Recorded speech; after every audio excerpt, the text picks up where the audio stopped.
গেল বৃহস্পতিবার জাতির উদ্দেশ্যে দেওয়া ভাষণে জুলাই জাতীয় সনদ বাস্তবায়ন সহ বিভিন্ন বিষয় তুলে ধরেন প্রধান উপদেষ্টা ডক্টর মোহাম্মদ ইউনূস। জানান, জুলাই জাতীয় সনদ বাস্তবায়নে ত্রয়োদশ জাতীয় নির্বাচনের দিনই গণভোটের সিদ্ধান্ত নিয়েছে অন্তর্বর্তী সরকার।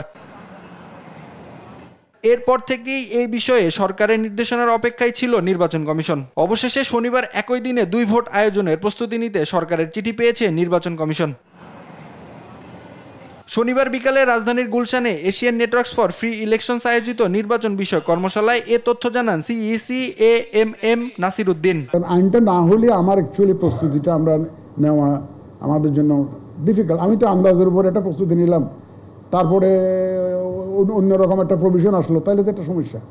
একই দিনে নির্বাচন ও গণভোট আয়োজনের অভিজ্ঞতা না থাকায় এটি কমিশনের জন্য চ্যালেঞ্জিং বলেও মনে করেন সিইসি। সুষ্ঠু, নিরপেক্ষ ও গ্রহণযোগ্য নির্বাচন আয়োজনে রাজনৈতিক দলগুলোর সহায়তা চান তিনি।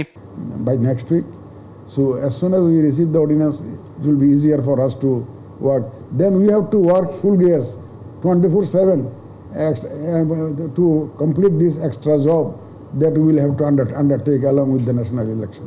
দেশের রাজনৈতিক বাস্তবতা খুব একটা মসৃণ নয় জানিয়ে নির্বাচনের পর পরিস্থিতি স্থিতিশীল হবে বলেও আশা জানান প্রধান নির্বাচন কমিশনার। Representatives from নাইম আফসান, দেশ টিভি, ঢাকা।